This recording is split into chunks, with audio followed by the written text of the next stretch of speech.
You can tell yourself you're tired, or you can tell yourself you're going to go out there and dominate. After a couple of tough games, the haters were salivating about Caitlin cooling off.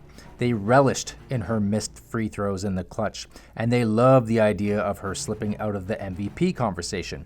And now playing a back-to-back road game at the end of a brutal 5-game road trip, you had to wonder, how would Caitlin respond?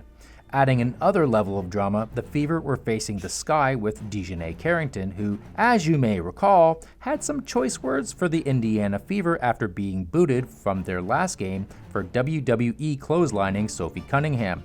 On X, she posted 8/23. She'd circled the calendar. This was going to be her statement game, but it didn't really go to plan. DiJonai, you circled this date, DiJonai.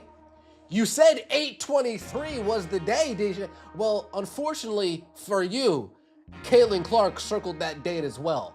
This night was all about Caitlin, who had a vintage performance where she set personal bests and WNBA records and made it crystal clear she's locked in as an MVP favorite.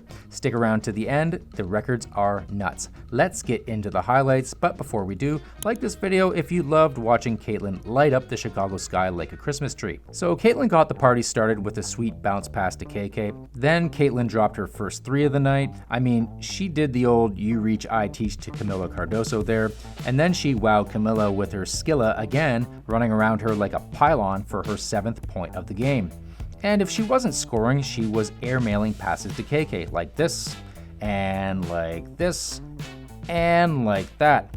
And KK said thank you by returning the favor, giving Caitlin the ball so she could drain her second 3 of the night. At the end of the first, the game was tied, but Caitlin had 8 points and 4 assists. Strong start to the game, and DiJonai was not too happy about it.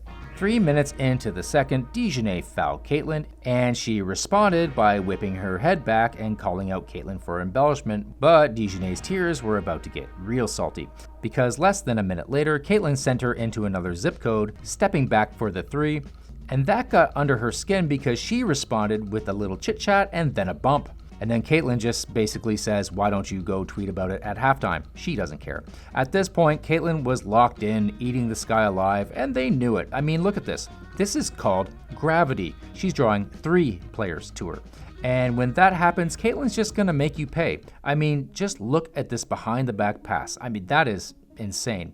Caitlin finished the first half with 18 points, 6 assists, and 3 threes. But still, the Fever were down 1.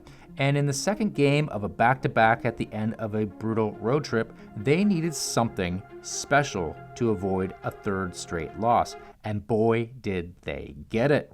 Caitlin again drawing in defenders like moths to a flame, leaving Lexie wide open for a 3. Her second of the game, she would end up having a nice game and was emotional about it after. I have that clip coming up. Gotta feel happy for her though. And from there, Caitlin and the Fever just started taking over. She drained another 3, and then with this 3, she put the Fever up by 12. Sorry, JC, you know more than anybody that giving Caitlin this much space is a recipe for losing. There is an ugly stat about that at the end of this video. And if you need more proof that you can't give Caitlin space, just look at this 36-foot bomb. She had 29 points on the night at this point, and with this around-the-world assist, she had 8 helpers. And she and the Fever just basically put the sky away from there. Casual 3-bang here, spinorama 2-bang there, and another 3-bang. That's 8 threes on the night, a career high for Caitlin. And then she got her 10th assist for the double-double. The Fever scored 30 in the 4th. They win big. Great to see them happy after a few tough games. Great for morale going into a 4-day break. But the big story was Caitlin. But Caitlin Clark backed up her talk. She said no excuses about the schedule, and then she went out there and showed out. She went out there and dominated. Not only did she hit all those threes, but she orchestrated. She was dishing it out, especially to Michaela Timpson early, drawing defenders, hitting her teammates, hitting from deep. And then once Kelsey Mitchell joined the party in the second half, it was a wrap. She finished with 37 points, 10 assists, and hit a career-high 8 threes. And the best part, she knew it was going to happen. When did you know tonight was going to be a good night for you? Before the game started. You can ask Coach Steph. I said it's going to be one of those nights. But even though she told Steph White it was going to be one of those games, the coach was still in awe. That fourth quarter, 30-13. Woo! 30 My God.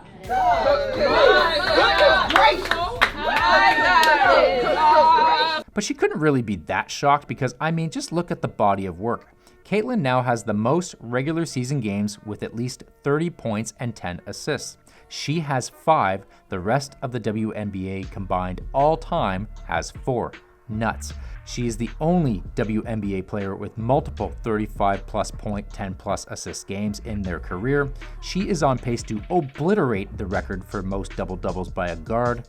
And of course, let's not forget Kelsey, who had 30 points on the night, including 6 threes, and she had 4 assists. Nice to see her distributing the ball as well.